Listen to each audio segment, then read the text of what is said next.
Hello Rivals fans and welcome back to the Rivals Report, the show that gets you up to speed on Rivals esports news in a nice bite-sized package. My name is Diatonic and this is the Rivals Report for the week of June 16th, 2025. Well, it was a weekend of shutouts and upsets with almost no in-between as the first season of Rivals Ignite kicked off last Thursday. And in upset news, RAD Esports absolutely shocked the entire Rivals esports world with their 2-0 upset over EMEA powerhouse Virtus.pro. Coming into Ignite, VP were seen as one of, if not the most unstoppable teams in all of Rivals. They had racked up an incredible 23-0 record in competitive matches with plenty more success in community tournaments and events. Many fans were placing them at the top of their EMEA tier lists with very few threats to their tournament run, perhaps aside from some teams like Berber or Patapim. All that being said, RAD were certainly the underdogs coming into this matchup. Virtus.pro themselves even tweeted out ahead of their match, quote, "Our first game in the Ignite Stage 1 groups. We're playing against RAD Esports. Let's see if they have a chance." Even the broadcast felt stacked against them, with a graphic circulating on stream dubbing Virtus as the Invincibles, showing off their impressive 24-0 record after defeating Fire Strays on the first day of competition. It was clear from the start of the match, the scrappy RAD EU squad had more than a chance of shocking the entire system. With very little room for error and the deck stacked completely against them, RAD faced the might of Virtus.pro on an incredibly contested Burn into T'Challa for map number 1. They needed all 3 points to do it, but with 99% captured on both sides of the final point, RAD emerged victorious in overtime and raised the collective eyebrows of thousands of viewers watching this unfold. The intermission that followed was the longest few minutes of all time, but as action got underway on Hall of Djalia for map number 2, what was once considered impossible was quickly becoming possible. RAD was all execution on defense, gritting their teeth and digging in as they gave Virtus.pro absolutely nothing on offense. They made quick work of the map after halftime, not only felling the team that most consider to be the greatest in Marvel Rivals today, but with a 2-0 victory. That result unsurprisingly became the talk of the town and officially became the killing blow to several fans' tier lists. Well, speaking of underdogs, on the Americas side of the aisle, one of the chronically overlooked teams going into Ignite was Ego Death.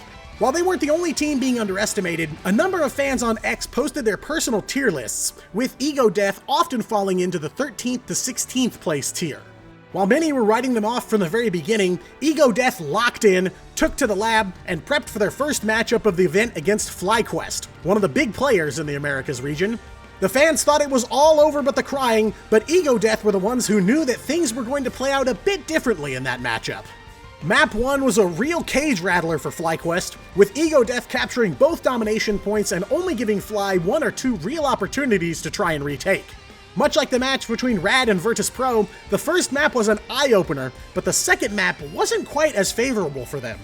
They were only able to reach the first checkpoint, but thanks to some key players like Self and his amazing Black Panther and Wolverine plays, Ego Death eventually closed it out 2-0.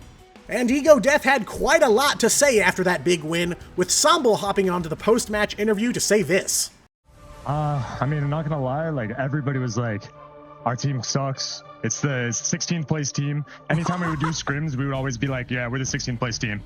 And it was just hilarious. We knew we were gonna do really good against them and beat them, to be honest. We were completely confident.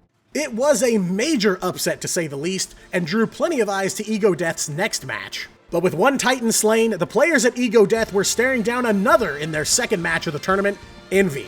FlyQuest was certainly a threat for Ego Death on paper, but Envy was a massive step up for the scrappy squad, and quite a tall order. It turned out to be an absolute heartbreaker for the unsigned team, with Envy challenging them at almost every single turn, and Ego Death having few answers. While Twitch chat may have been quick to write them back off, I feel that Ego Death's defeat at the hands of Envy is more of a testament to how strong their opponents were, not how weak they themselves were. Well, Envy may have punched their ticket to playoffs with that win, but I wouldn't count Ego Death out just yet. They have every opportunity to right the ship when they face off against Shikigami on the 19th when Ignite action kicks off once again. Well, aside from those headlines, there was plenty of action all throughout the weekend across all regions. Let's take a look at the big picture.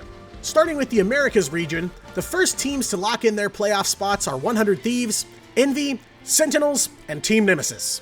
They all emerged undefeated after the first week of competition. Still in playoff contention from Group A are Ego Death, Jobless Bums, Shikigami, and FlyQuest. Teams still in the hunt in Group B include Citadel, Nightmare, Shroud X, and Techie XD. And as we've completed the first week of Ignite competition, we also have our first eliminations, with Solaris, Luminosity, Alani Wind, and Dark Zero all headed home from Stage 1 competition. Moving on to EMEA, of course the biggest story was an unexpected 1-1 Virtus Pro. Berber Patapim, Zero Tenacity, Insomnia, and RAD EU all emerged undefeated after week 1 of the group stage, and they all punched their tickets to playoffs relatively unscathed.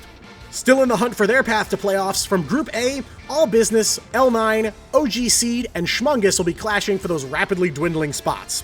Over in Group B, Al Qudsiya, Team Peps, Virtus Pro, and Yoinconda all keep their playoff hopes alive for now. And finally, we say goodbye to Blood Cariudo, 0%, Dusty, and Fire Strays as they fall to 0-2. Over in Asia, Dopamine, Gen G, Reject, and XOXO01 all have yet to lose a single map. Assemble Fire, Crazy Raccoon, Alan TR, and M&V Esport all also managed to make their way into playoffs. And finally, we say farewell to Rival Esports, Silver Rage, Lunara, and Be Like XBE as they all fall out of playoff contention. And finally, in Oceania action, Ground Zero Gaming, Kanga Esports, The Vicious, and Bethany all fight their way into playoffs, with Ground Zero and The Vicious both being undefeated. Quetzal, Pig Team, Xavier Hope, and Gapt are all going home, with only Quetzal and Xavier Hope picking up a single win. And while it may be a sad day for the teams going home after week 1, there is so much more to the competitive scene of Rivals other than Ignite. Turning our attention to community tournaments, esports org 10X recently announced the second season of their Rebirth circuit over on X. Some familiar names in competitive Rivals participated in the first season, including Sentinels, Boom Crew, Solaris, and Arrival 7. It's very likely to attract a swath of new teams this time around. They're offering a total prize pool of $2,000, with the winning team walking away with a cool $1,200 for their efforts. The format of the tournament mimics that of something like Ignite, with 3 weeks of group stage play taking place throughout July, and the playoffs set to take place on August 1st.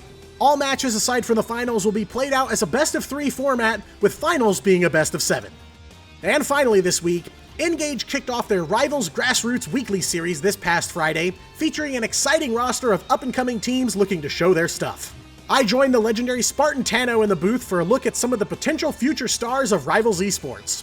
While the big fish competed in the Ignite pond, we were treated to some incredible sets from these young teams. The first matchup of the day was between Dawncore and SBA, with Dawncore emerging the victor in an impressive 2-0 showing. Dawncore showed expert map knowledge, implementing aggressive choke strategies to quickly capture the objective and keep their enemies from getting anywhere near it. Try as they might, SBA were unable to put a dent in Dawncore's armor, and they rocketed themselves into an early lead in the Swiss competition. We stuck with Dawncore into the second match of the day as they took on 1v1 Eclipse, one of 2 1v1 squads participating in the MRGR series. Eclipse came to win, getting some hits in on Dawncore early and calling into question just how dominant the squad really was. But Dawncore was able to rise to the challenge, quickly stopping the bleeding and taking the win over Eclipse 2-0. Dawncore are currently seeking an org to represent according to the team's Twitter account, and they did an excellent job creating some solid marketing for themselves today. For the final match of the day, we said goodbye to Dawncore as we followed Eclipse into their next matchup against Orion Wanderers. This turned out to be the most intense match of the day, and the only series we followed that ended up playing the third map. Orion's DPS proved themselves throughout the entire series, but it would be Eclipse that would pick up the final map win on Symbiotic Surface. As the day concluded, Dawncore emerged as the only undefeated team with a record of 3-0. The 1v1 Decoys squad finished in a close second with a 2-1 record, while their sister squad Eclipse finished the day 1-1. Orion Wanderers and SBA both concluded at 0-2, leaving their work cut out for them as the series continues. But the action in the MRGR Weekly Series is far from over, as the teams are back for more Swiss play every Friday in June. The teams with the best records at the end of the month will enter a playoff bracket for a prize pool of at least $350. You can catch all the action live at twitch.tv/EngageGG, live on Fridays at 2 p.m. EST, 7 p.m. BST. Well, that's all for this week's Rivals Report. Be sure to subscribe to stay up to date on the latest in Marvel Rivals esports news. I've been Diatonic, you've been amazing, and I'll see you in game.